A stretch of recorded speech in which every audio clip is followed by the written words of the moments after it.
Hello there, beautiful humans. Melinda Joy, Crossroads Storyteller here with a deeper look at the Biblical Tarot.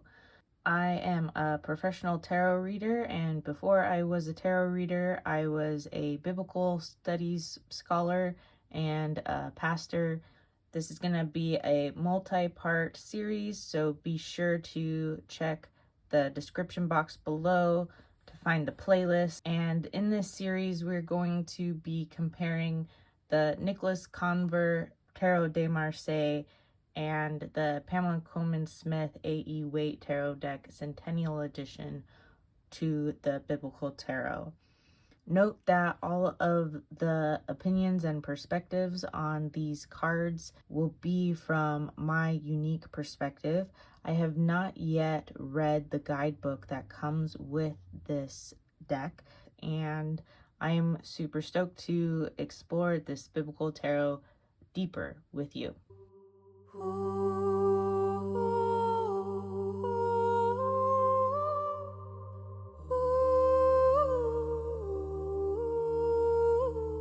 So for Temperance, in both of these cases, we have an angel pouring liquid from one cup to another cup. And in this mixing process, creating something new. And in the Biblical Tarot, we also have some cups. We don't have any pouring. I think the movement in this card is occurring between people, which is interesting because I think of this card as sort of like the alchemy card, the process of mixing and changing and brewing, marinating to the point where what was is now something else. The thing that is no longer working is now turning into something that will work for people. And I think that's represented here in their interaction. So we have Mary communing with Jesus, and we have Martha sort of stewing or brewing in her frustration, and then that frustration boils over and spills into this interaction, and then this interaction informs Martha's perspective, and then they're all changed as a result. So there you go. That's my explanation of Temperance. So here we have the Devil card, the scariest card in the deck for good Christian humans who have been taught that tarot is evil and bad. But no fear, the devil is just letting you know that you are stuck. You are caught up in something that is not working for you.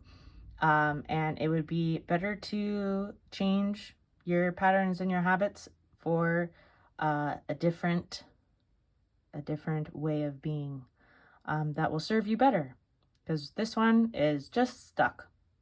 Everyone's stuck. Stuck.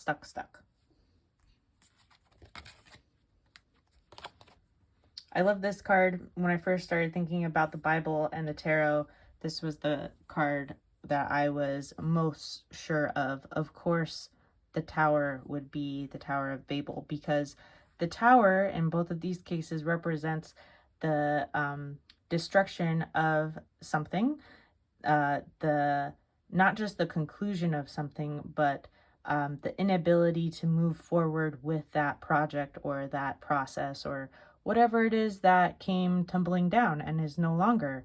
And of course, the Tower of Babel is this huge human project that resulted in potentially a lot of advances, but was not ultimately in the best will of the whole, and came down crashing and created a much different reality on the other side.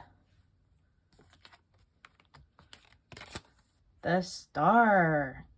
So this card is pretty different in its representations. Here, they're pretty similar. We have the naked lady pouring out her cups and the bird in the tree. And here we have the Star of Bethlehem. So I think in all of these cases, there is a deeper knowing that is potentially hard to express, but less difficult to follow through on. And all of these characters are acting out this inner wisdom, this inner knowing, and are going to benefit as a result. I also see this card as like clarity. These wise men are clear in their purpose and what they're doing on this particular journey. This is also a well-being card for me. Potentially these wise men are off to bring abundance and well-being to the baby Jesus, but potentially the querent. The Moon card. This is fun. I enjoy that they represented this as Jacob's dream, because this is a dream card. It also, we have this crab or crustacean coming out of the water, and that's often what people refer to for the dream part, this quality of the subconscious coming out of the subconscious into conscious knowing. And then here we have a dog and a wolf, potentially, depending on your perspective of the card.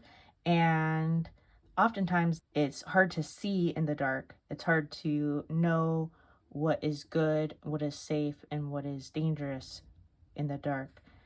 And it helps to follow this deeper kind of knowing. And so here we have this path represented in this card. This card, we have the path, just like we have here. We have the moon in all 3 cards, and we have this deeper knowing coming forth, bringing new insight. And even though the insight isn't at the moment of this scene, there is something to navigate in this dream to find information and value and move forward with one's life appropriately. The Sun card. Here we have 2 children potentially. Here we have 1 child on a horse, maybe the same horse as the Death card, depending on your interpretation of the image. And here we have the Son of God, no longer a small human, but a son all the same, on a donkey. And of course, this is the triumphal entry into Jerusalem for Passover before Jesus is crucified. And this is a time when people identified the divinity or the political influence that Jesus had and acted that they expressed this knowing by laying down the palm leaves like they would another political leader. So this increasing knowing because the sun is out and all is bright and clear and visible and yeah. Oh, so the Judgment card across the board is very clearly a Christian representation of the Last Judgment. And it looks a little bit different in all of them, but it's still the case. I do enjoy how we have a shift from the raising of the dead to the actual judgment scene post the raising of the dead or the second coming of Jesus.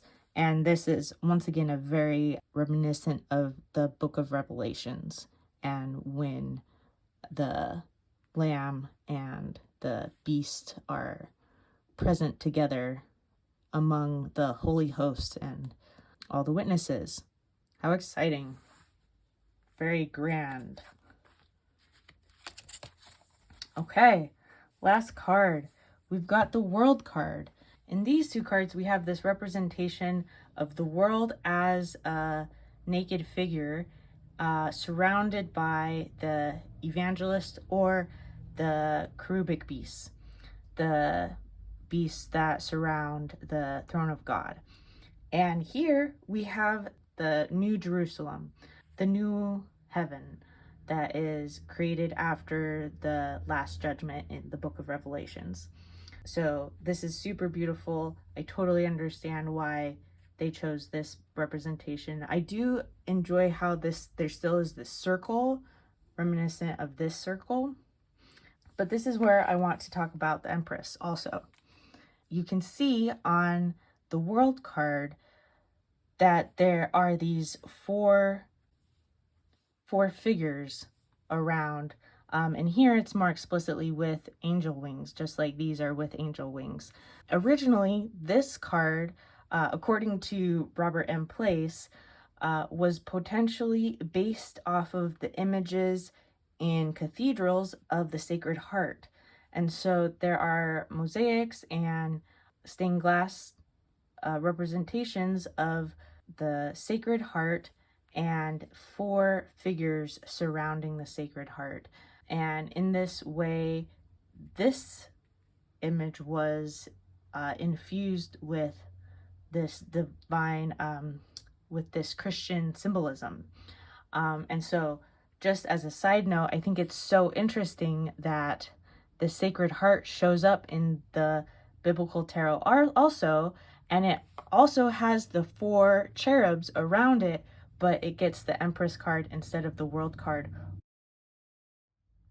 Thank you so much for looking at the Biblical Tarot with me a little bit deeper.